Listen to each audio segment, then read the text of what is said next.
वक्रतुंड महाकाय सूर्यकोटि समप्रभा निर्विघ्नं कुरु मे देव सर्वकार्येषु सर्वदा।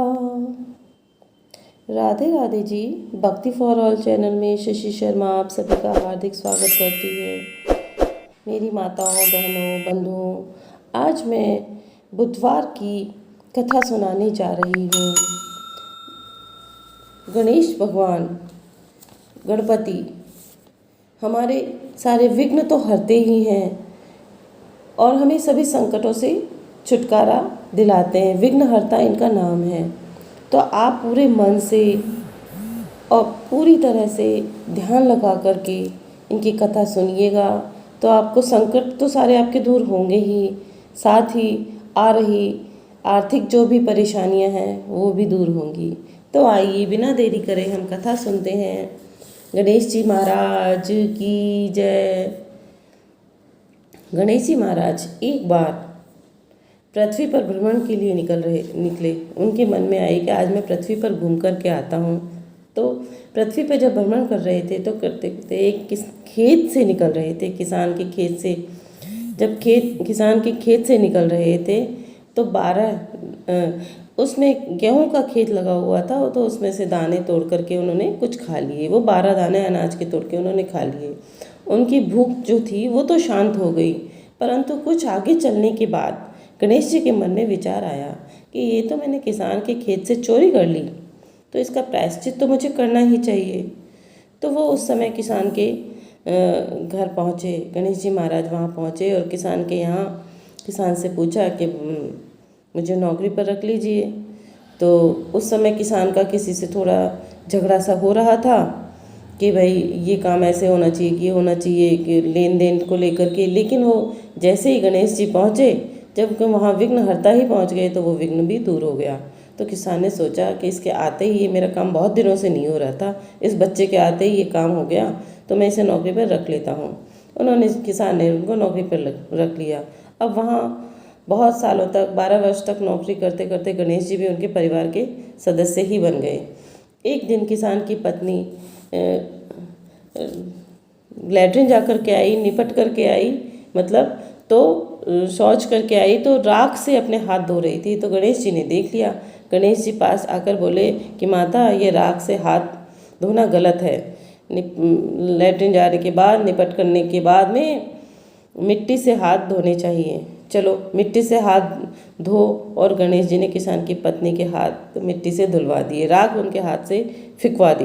किसान की पत्नी बहुत नाराज़ हुई और किसान से बोली, ये नौकर कैसा रखा है जो मुझे बात बात पर परेशान करता रहता है। किसान ने गणेश जी को बुलाकर पूछा कि तूने मेरी पत्नी के हाथ मिट्टी से क्यों धुलाए? तू कौन होता है ऐसा कराने वाला? गणेश जी का जवाब दिया कि मैंने तो सीख की बात बताई थी, ये राख से हाथ धो रही थी। राख से कभी भी हाथ शुद्ध नहीं होते। राख से हाथ धोने से घर की रिद्धि सिद्धि चली जाती है और मिट्टी के धोने से आती है।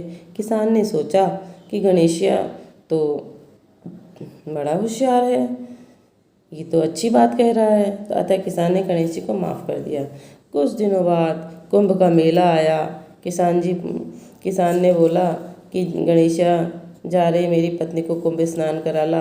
तो किसान की पत्नी किनारे पर बैठी बैठी नहाने लगी।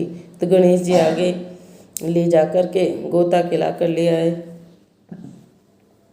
घर आके किसान की पत्नी ने अपने पति से बोली कि हे स्वामी, गणेशिया को कुछ भी समझ नहीं है। देखो इतनी आदमियों के बीच मुझे आगे घसीट कर नहला लाया, बीच गंगा के बीच में आगे दूर तक ले गया। तो किसान ने गणेशा को बुलाकर पूछा तो बोला कि किनारे पर बैठी छबल छबल कर रही थी, सबके नहाए हुए जल से नहा रही थी। आगे नहाने से अगले जन्म में आपको बहुत बड़ा राजा का पद और राजपाट मिलता है, इसलिए नहलाया था मैंने ले जा कर के। किसान ने सोचा कि गणेशा तो वाकई में बड़ा बुद्धिमान है। एक दिन घर पर हवन करवाया किसान ने किसी काम के लिए।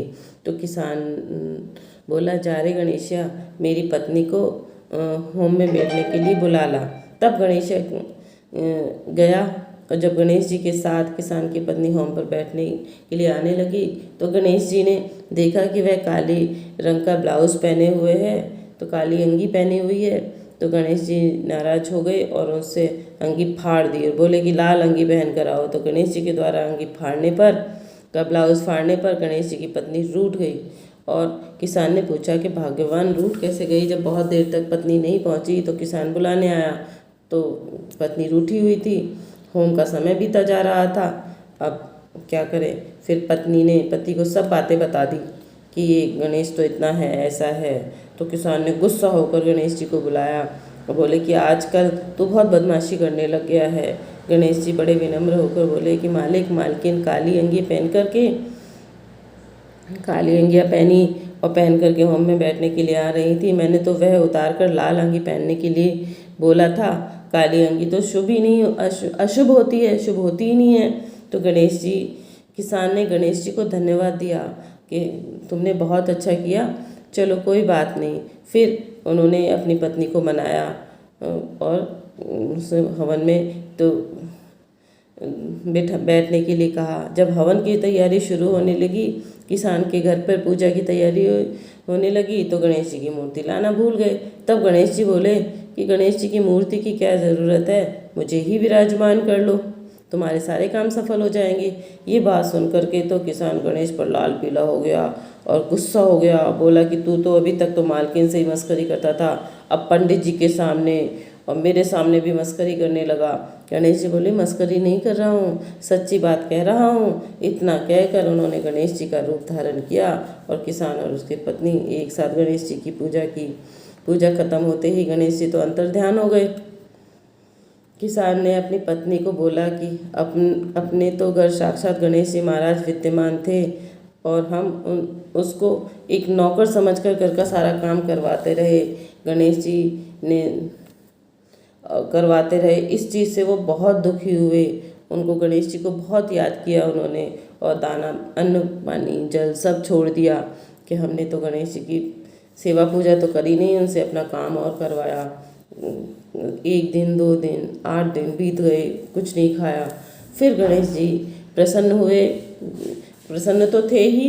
गणेश जी आए, दोनों पति पत्नी को स्वप्न में दर्शन दिया और कहा कि मैंने आपके खेत से चोरी करके 12 दाने अनाज के तोड़ लिए थे, इसी का प्रायश्चित करने के लिए मैं आपके घर पर एक नौकर बनकर आया था और नौकर बनकर मैंने काम किया, तो मैंने अपना दोष उतारा है, इसलिए इसमें तुम्हारी कोई गलती नहीं है। उसके बाद किसान के खेत में अनाज के भंडार बन गए। कुछ ही दिनों में किसान माला माल हो गया, क्योंकि गणेश जी फिर जाते जाते आशीर्वाद दे गए थे, कह गए थे कि तुम्हारा घर धन धान्य से भरा रहेगा, कभी भी किसी भी प्रकार की कमी नहीं होगी, तुम्हें संतान की भी प्राप्ति होगी, इसलिए उठो और भोजन करो और जैसे पहले रहते थे वैसे ही रहो। अतः गणेश जी महाराज जिस प्रकार किसान को धन्य धान्य से माला माल किया, उसी प्रकार हम सब भक्तों को भी धन माया से भंडार भरना, रिद्धि सिद्धि समेत हमारे घर भी पधारना, जैसे किसान के घर पधारे, हमें सद्बुद्धि देना।